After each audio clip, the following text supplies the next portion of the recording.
I think the most important thing for business owners to understand is where you don't align your team, where you don't have transparency as to the purpose of why they're supposed to do what they're supposed to do. And until you align the impact of what that's supposed to give to the business, but also to them personally, professionally, and financially, and allow them to win when the business wins, you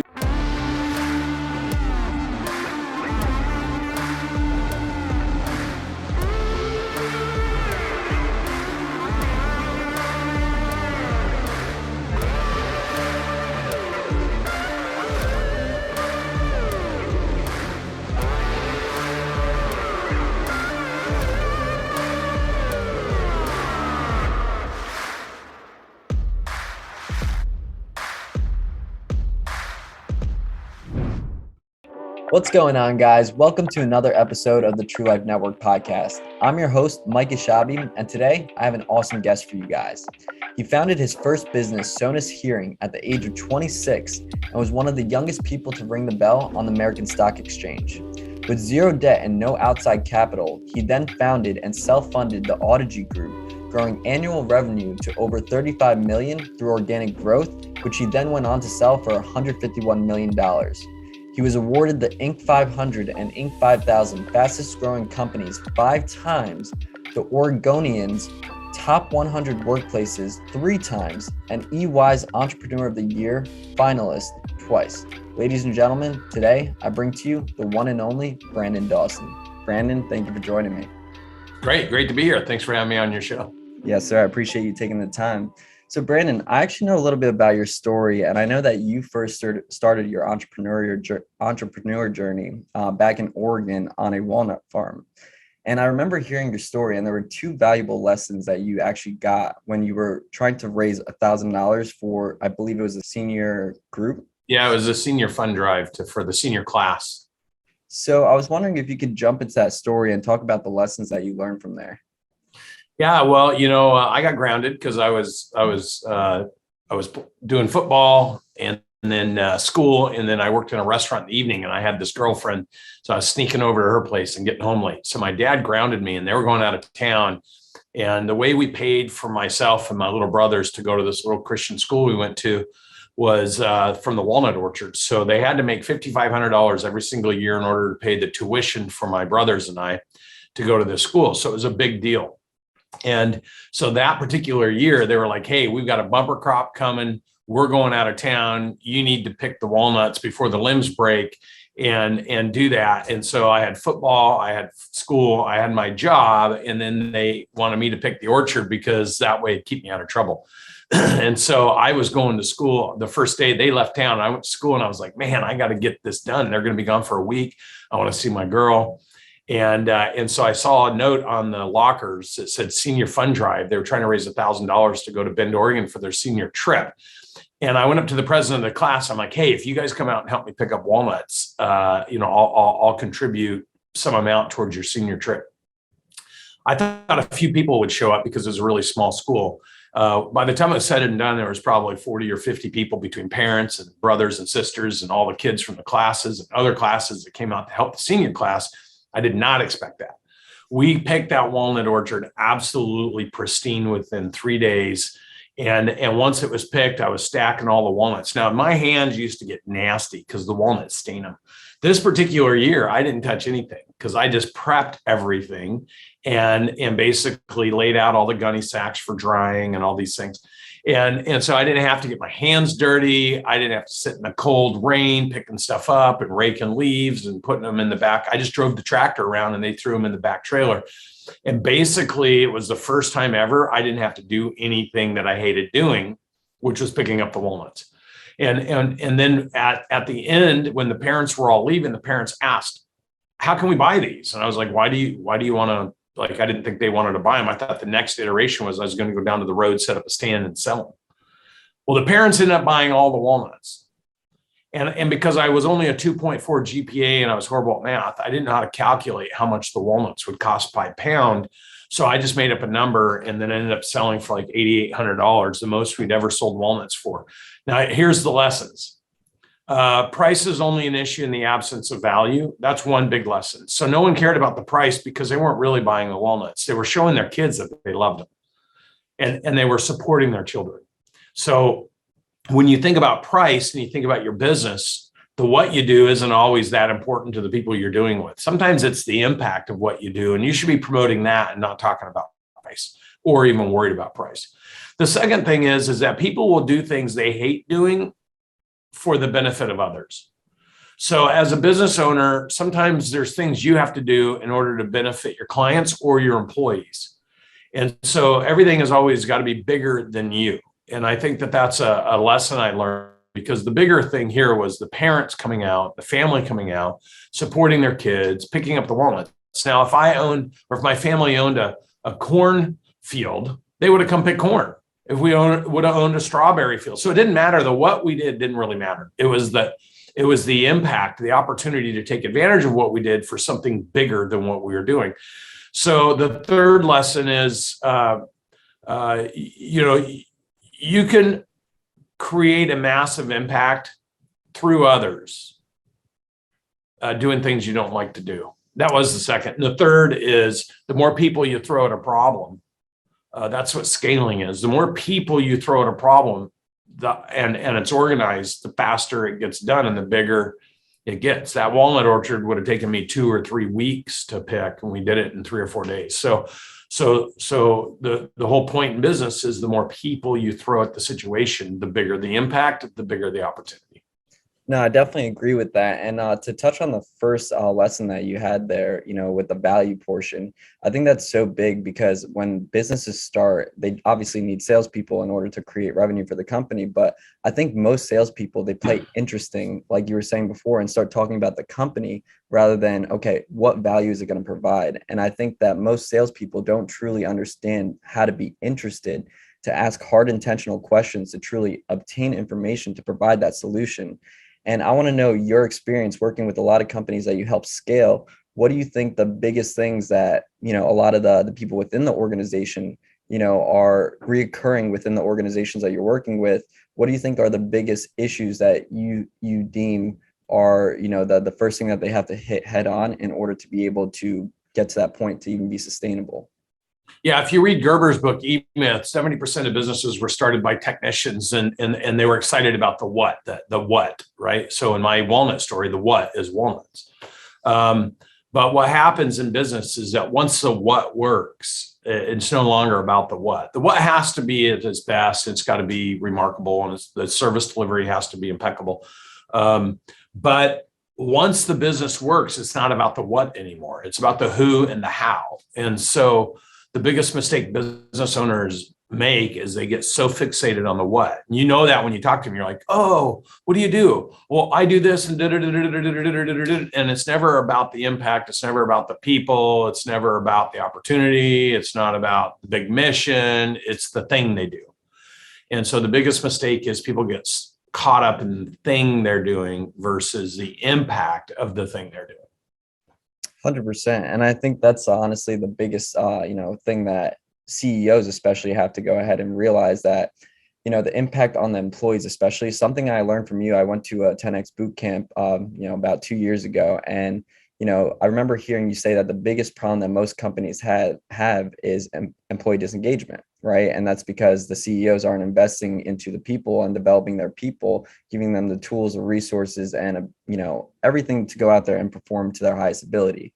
And, I think that once again, it comes down to financial literacy. I remember hearing you say that. And I think making that shift in mindset for CEOs, what do you think is that thing that triggers them to make them realize, hey, this is what you really got to do to grow your people and really grow the impact that the company can make?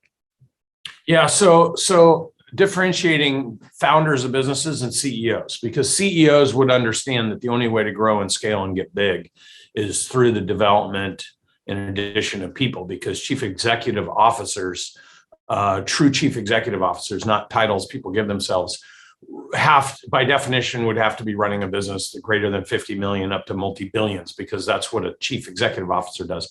A founder, a business owner, starts a business. And most business owners don't understand that concept. It's not their wheelhouse. It's not their expertise.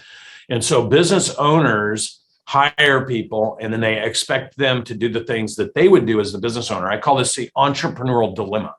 They assume that the people they hire are going to be like them. They're going to be self-starters. They're going to be ambitious. They're going to go do what they need to do. And it's just not true, because most people are looking for guidance. They're looking for awareness. They're looking for development. They're looking for someone to tell them what to do, show them what to do, and help them do it. And so the biggest mistake business owners make, especially fairly new business owners, all the way up to about 50 million, there's actually break points that we've reverse engineered 4,000 businesses and done 10 years of research on them. And so there's this natural thing that happens: 100,000 to 3 million, 3 million to 8 million, 8 million to 15, 15, 25, 25, 45, and all the way up to $4 billion. And so business owners don't understand what those things are. And so what happens is they're hiring people trying to get bigger, and they're abdicating to them. They're like, oh, I bought this training, you guys should use it. Oh, I got this CRM, you guys should perfect it.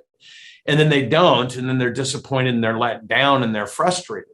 I think the most important thing for business owners to understand is where you don't align your team, where you don't have transparency as to the purpose of why they're supposed to do what they're supposed to do. And until you align the impact of what that's supposed to give to the business, but also to them personally, professionally, and financially, and allow them to win when the business wins, you've got resistance. If those things aren't in place, there's a natural resistance that occurs in business, because people aren't going to do things that make themselves uncomfortable. And so where you're asking people to do things that are uncomfortable for them, like you leaving your job and starting a business was uncomfortable for you, but you were willing to do it. But employees aren't like that. They're not going to do that, and they won't do that. And so to be frustrated by it only means you don't understand the role between the business owner, the leader, and employees. And it's the owner's job to paint a big picture, show employees how they can win by training and executing and becoming more profound in the impact of what they do. It's the owner's job and the CEO's job, once the business is big enough, to make sure everyone understands that and everyone works together in alignment to make that work. Now, when you're a business owner, you're usually by yourself, and you have to grow that team.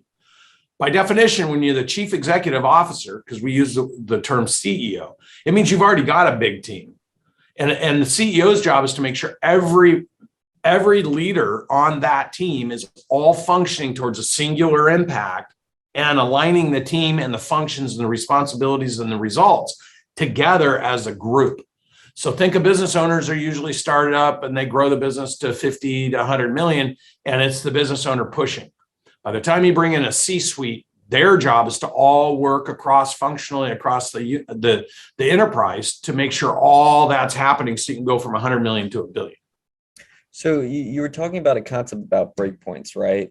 So how do you identify where you're at? So for example, I took my company from 0 to just over 4 million in about 18 months.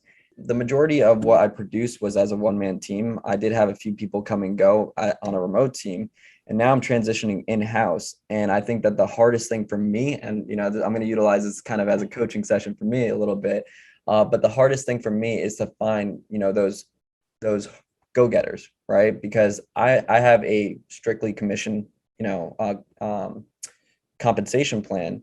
And I think that for salespeople, at least, you should only be on commission, because if you're getting a salary, then at the end of the day, you start coasting, you get comfortable. And I want people I don't know that that's true. So you're a $4 million business. So breakpoint one is 100,000 to 3 million. That's what you do. You just explained exactly what's happening in the first three breakpoints. So 100,000 to 3 million is what you do. Does it work? I think you found something that works. You're at 4 million. Breakpoint two is 3 million to 8 million. And breakpoint two is who you do it with. It's all the people you have to assimilate and align. And see, that's not something that you have experience doing. So you're frustrated based on how you described finding people and salespeople, and they should be straight commission because they should be hungry and they should be pushing. Like, that's not true.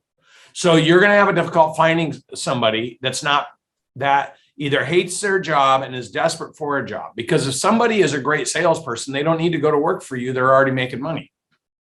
So if you're offering straight commission and I'm already making 100 to 150,000 because I'm a great salesperson, I ain't going to go to work for you if it's straight commission, because I got a family to feed. So by nature, what you're saying is you want inexperienced salespeople that don't actually need to make much money so that they can live with what they eat to kill. And you relate that because that's what you did. This is exactly what I was talking about. People that go to work for you are not going to be you. Because if they were you, they wouldn't work for you. They would be doing what you're doing. Do you think so? What you need to do is, if you're going to get through breakpoint 2, you're going to need to learn. You have to learn how to find, attract, align, develop, and retain great people. It's 5 steps that you have to become an expert in order to get through breakpoint 2 and 3. And by the time you get to the top end of breakpoint 3, because breakpoint 3 is going to be about all the process you have to put into the organization, make sure everybody understands what they're doing and how they complement each other, or everyone becomes a cost center and no one understands how to add value. And then you're in big trouble in breakpoint 3. By the time you get to the top of breakpoint 3, you will have had to develop at least 2 other leaders. So there'll be 3 of you leading different aspects of the organization. So if you know what's happening through breakpoint 1, 2, 3, 4, 5, all the way up, then you can, as long as you know what you need to have in place for 2 breakpoints in front of you, then you have awareness of what you need to do today. Most people build their business from the inside out. They just keep pushing. It's like a little volcano. It just keeps bubbling over. And then one day, one of the sides collapses, or the whole thing collapses, or the volcano becomes dormant. So what you have to do as a business owner is you got to fortify your growth, and you have to understand your role in making sure that happens. And if you're a young owner and you've never experienced that, then you come up with all these false conclusions, like you just said, right? Like you rattled off these things that people must do in order to work for you. Well, no, they don't have to do that. That's your false belief. You can go pay somebody $100,000 right now. That would take you and add another $1 million of sales to you, but you're not talking to those people because you weren't one of those people. You did it the hard way. So your expectation is everyone should do it the hard way. I mean, I don't think I expect them to do it the hard way. I think that I'm just trying to give people opportunity, because I do have a pretty generous compensation plan. I do get the point that, okay, they can't go and leave $100,000 job a year and then go straight commission, but the opportunity that is there, because at my minimum performance standards, you should be making at least $10,900 during the first 3 months per month, and then $30,000 a month after you hit your you finish your probation period. And that's based off. Yeah. And how many people do you have doing that? So I did, when I had the remote team, I had 13 people, but they weren't all hitting their metrics. So I did let go of people. And then I transitioned to in-house, completely got rid of the remote team. And now I'm just trying to go ahead and find, people that. Yeah, but see, this is the thing. This is you're moving you're at that's what happens in breakpoint 1. You figure out how to make it work because you're pushing and blowing on the coals, and you're wearing yourself out. And now you're like, okay, now you're doing what's called a pivot. You're like, okay, this is not scalable. I can't have part-time people all over doing things that I'm not really controlling. So I need to bring it in-house. But that's a core competency that you've never actually done before. So now, while you're trying to bring people in-house, you're thinking the same way that you used to do things in the out-of-house. And in-house is different than out-house. They figured that out in the 50s and 60s when they started putting bathrooms inside the house, right? It's a different experience than walking outside in the cold than it is just getting out, walking in the next room. The same is true for your business. When you're out-housing everything, you're reliant on third-party people who do have the incentives somehow to make things happen. But now you're bringing it in-house. Now it's warm, it's comfortable, it's convenient, right? For versus everyone doing their own thing. Well, you're struggling putting a team together in-house because you'd always done it out-house. It's 2 completely different businesses. Now, the question you have to ask yourself is, if I don't execute properly and find the right people properly and replicate the success properly, if I can't do that with 3 people, so you don't need 50, you just need 3. So if you have 3 people that are earning $30,000 a month, those 3 will be the primer for another 30. But if you can't make 1, then you're in trouble. So you need to do a variation of the outhouse, because that was what was working, and just find that 1, 2, or 3 dominant personalities that you can create in-house until you prime that pump and getting it to work. That'll actually move you to breakpoint 2. And then those people will help you go to breakpoint 3, because, well, then you're sitting there fixing process and working with project managers or somebody to help you organize an operating person. you've got those other people pushing and priming the pump because you worked with them. You have high confidence. They know what they're doing. That's why the rule of three says by 15 million, you need 3 leaders in the organization.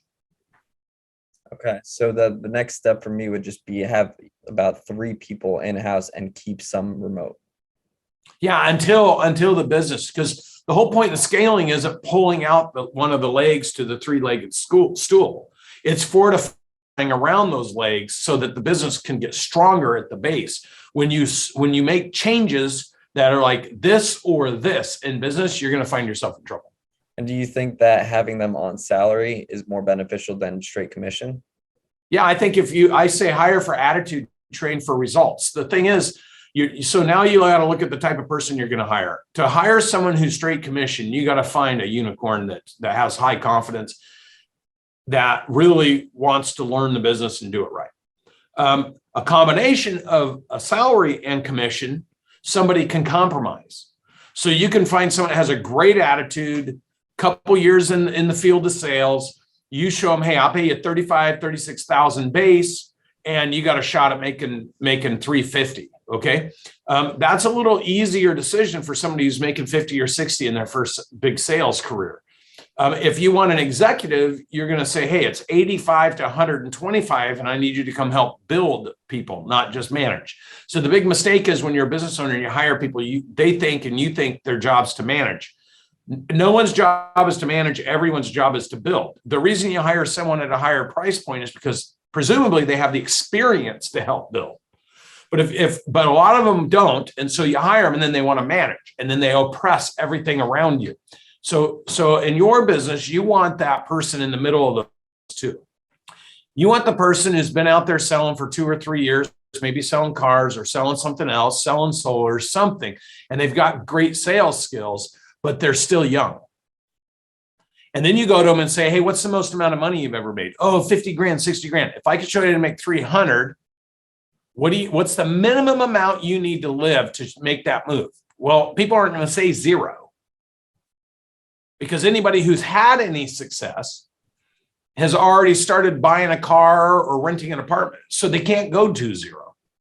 So you're technically looking for the wrong person. You're looking for the young salesperson who's just started getting a taste, who has a great attitude and just needs to be shown what to do, but needs the flexibility to make that switch so they don't have to shut off their power. Do you think looking for greenies, like new people who don't have the experience, is the wrong move? No, I think looking for people with great attitudes that are willing to make a move and are willing to dedicate to the success is a great idea. Yeah, because I mean, you're not going to hire, just so we're on the same page, you're not going to hire anybody but greenies based on what you're describing. Yeah, I mean, I think that's the route that I was trying to go, because I've noticed when I've taken people from different organizations, different sales organizations, they already have, their sales systems embedded. And I created my own sales system, right? And it has to be done in a certain way for it to actually work. And it's taking them from literally unknown all the way to the close, which is the transaction. And I have a very specific process of how to do so, utilizing certain consumer psychology, verbiage in a certain order. And I think that most people, they look at my script, they don't think it works, but yet I prove it to them that it works when I do it in front of them. But then they still go off on the tactics and strategies that they know. And I believe that if you are a true salesperson, and I'd love to get your take on this, if you're a true salesperson, there's no need for any, sales strategy, closing techniques, or anything like that. I think it just comes down to effective communication, truly understanding the individual and providing a solution. Yeah, I don't disagree with that, but the problem is when you hire someone that doesn't get any kind of base salary, you're going to get somebody who's going to just go straight to the transactional aspect of trying to get a deal, because they got to feed themselves. So you're creating the conditions for someone not to onboard, because you're going, here's the scripts, go kill what you eat, or eat what you kill, and now they're in panic mode. So you need a 30, 60, 90-day onboard. You need to have them trained on what to say, how to say it, when to say it. You need to model, mimic, and master what you're teaching them. You need to have them watch you for 30 days. Then you work with them for 30 days, and then you watch them for 30 days until you develop a leadership team that can do that. And so scaling a business is about model, mimic, and mastering the things that you can prove work. And so throwing people out there is not going to work, even if they have a script, because they're going to be panicked internally and they don't know what they're doing. And They're unexperienced. I mean, for someone that's willing to make a move for straight commission, you're hiring people that aren't dependent on an income, which means they haven't probably built an income.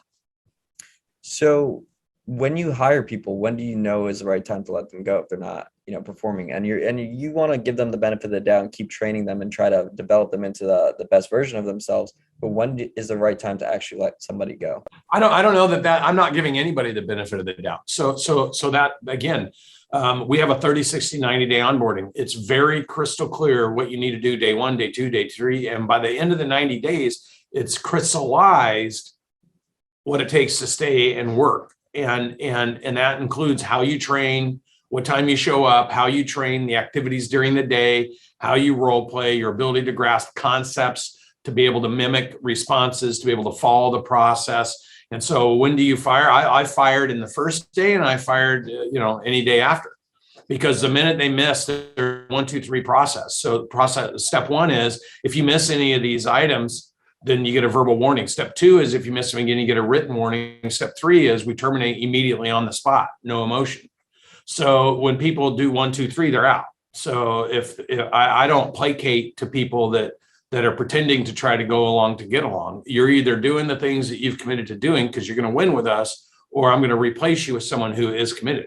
The reason that people get saddled with employees that aren't working is they're not willing to hold that level of accountability, and they don't actually have a system that's easy for people to follow. So in their mind, they excuse how hard the business is, and it takes people time to get there. So they nurture versus develop.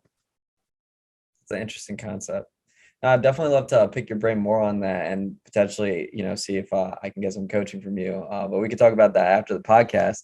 But one thing I do want to talk to you about is you literally self-funded the Audigy Group, and you grew the annual revenue up to 35 million through organic growth. How did you go from where it initially started to 35 million in annual revenue and then sell it for 151 million?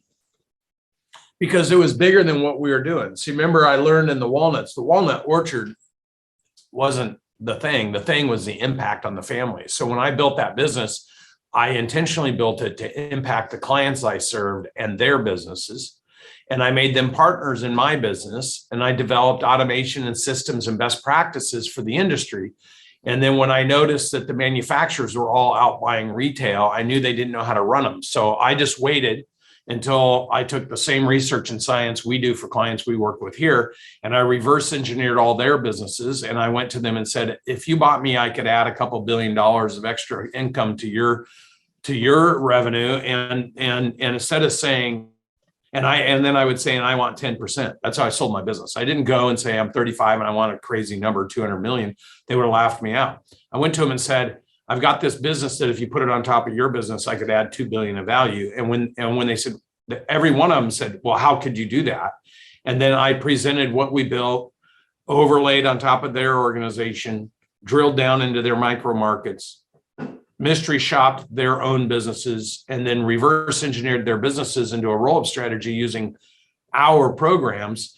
And I showed them how they could add $2 or $3 billion by acquiring us. So I was told by the bankers that nobody would want to beat us or beat us. Nobody would want to buy us.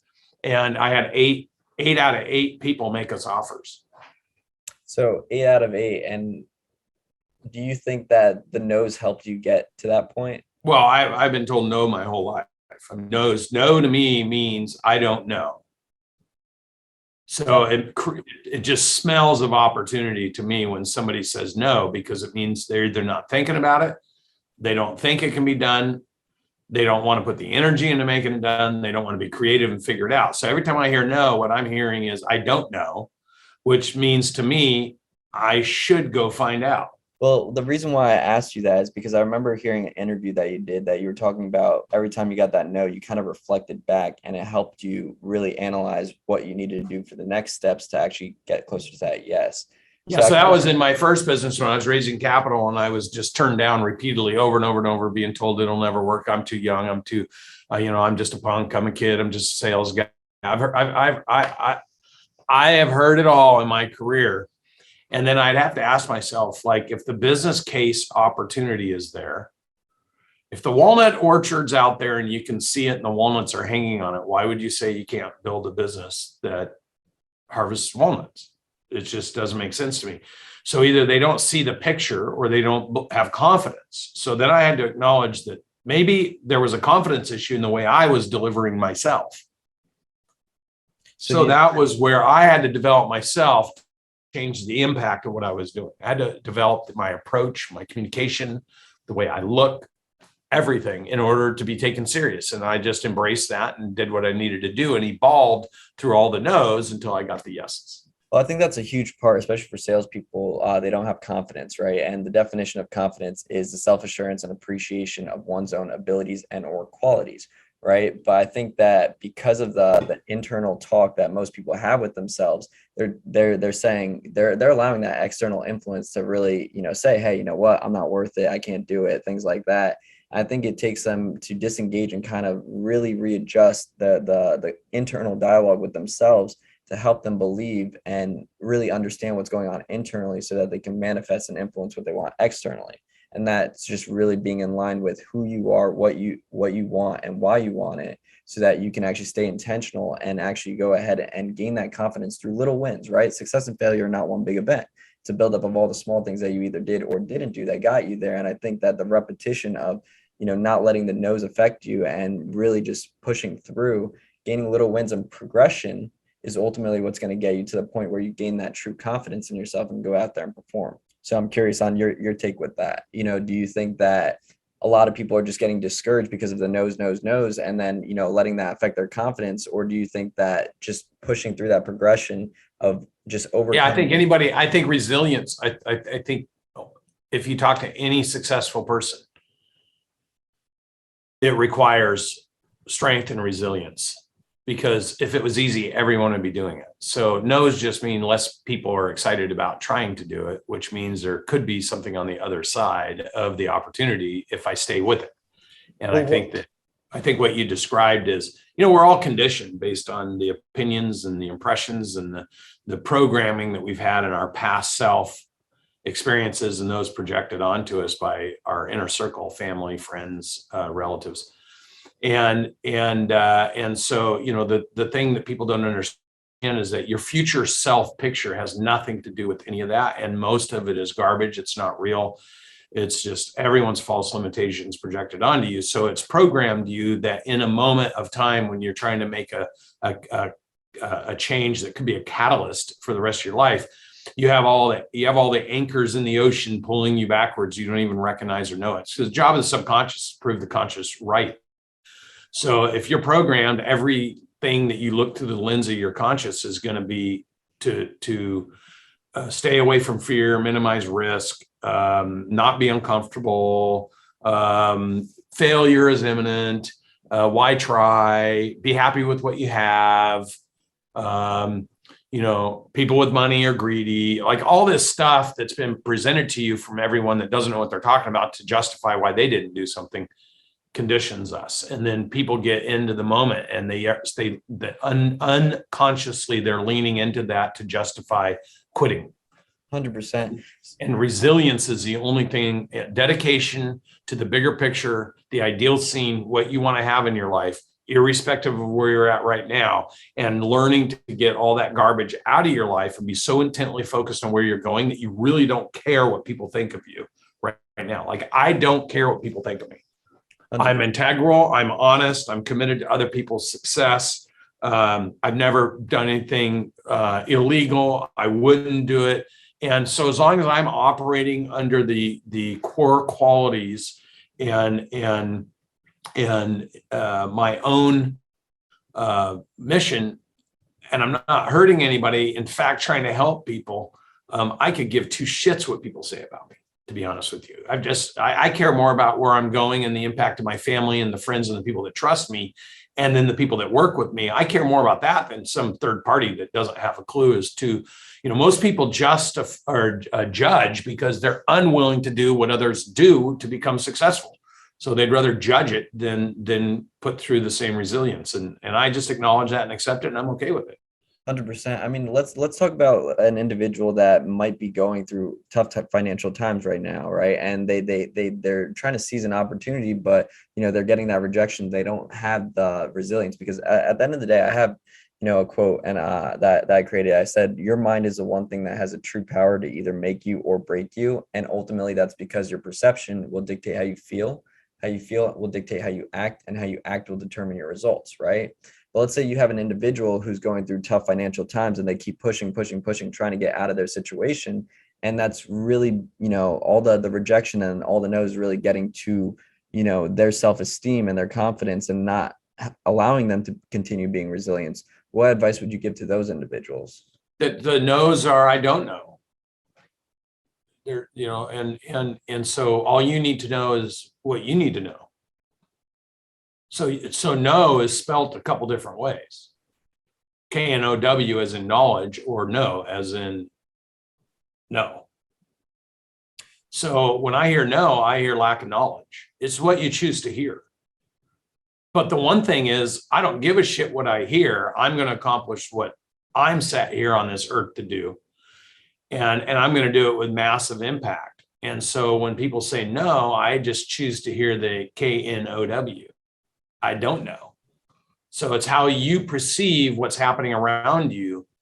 And if you're tied in big enough to your goals, you're not going to care about other people's limitations. You're going to pursue your goals at all costs, even if it kills you. And when COVID hit, people were asking, like, I had a lot of judgy friends when COVID hit because they would see I was still flying all over, doing live events, meeting people, micro events. They're like, I can't believe you're doing it. What if you get COVID? What if you die? I go, then I fucking die. Like, I won't care at that point. Oh, you can't say that. What about your kids? My kids will know I died taking care of my family. Like my kids are good with it. I had a conversation with my kids. Why do you need to inject your thoughts or your limitations of what you're not willing to do by judging mine? Like, that's what human beings do. And so, the thing is, you cannot care what other people think. You can only care about what you're going to do and the impact that creates in your life and the life of the people that help you do it and the people that you love, that you probably will end up taking care of because they're not probably willing to do the things you're willing to do. So, it's part of the progression to success, because John Maxwell talks about 21 irrefutable laws, law of the lid. So if someone's at a cap in their life, their ceiling, their glass ceiling, they've accepted all the truths up to that moment. And then they have an opinion about everything above it because they cannot rationalize or justify if you do it and they did not. Because now they have to ask themselves, what was I unwilling to do that you were willing to do because I didn't have your courage or your experience? So the human mind would rather justify, rationalize, and judge at their lid level because they don't want to be held accountable to doing something bigger. And if a person understands that that's the engagement they're dealing with, they can disconnect emotionally. I have a saying, the only emotion that belongs in business is the emotion of celebration, because all other emotions take you straight to your lowest value contribution in this world, and low emotion or high emotions, low intelligence. So you just have to stay intelligent and not allow other people's emotion vibrationally to pull you off target. 100%. No, I love that. So the last question that I do have for you, just because we are running on a little bit of time here, if there were 3 essential investments that every business owner needs to make in order to make their business successful, what would you say that would be? First, in themselves, because they are the business. They're the limitations or the opportunity within the business. So investing in themselves. And secondly, they got to invest in the business. Like you got to put money in your business and look at the growth of the capital of the equity and make that a target, make it a focus. Most business owners work their whole life and they never think of their business as equity, but they would never invest into a stock and not at least occasionally look at it to see if it's going up and down, and yet they do it in their business all day long. And then the third thing is you got to invest in your people. So if you don't invest in yourself, you don't invest in the resources your business needs, and you don't invest in your people, you're already dead in the water. Any one of those 3 things don't happen in your business, you're done. It's funny that you say that, because it's kind of in line with my 3 essential investments. I always tell everybody that the 3 essential investments is obviously employees, second is marketing, and then the third is training. And I'll give you the reasoning right now, because without one of those three, you're done for. Without employees, you're going to invest in marketing and not have the manpower to actually go ahead and handle all the leads coming in. Without the marketing, you're going to have trained employees with no opportunities. And then without the training, you're going to have untrained employees handling all the opportunities, and that's going to, mess up your revenue.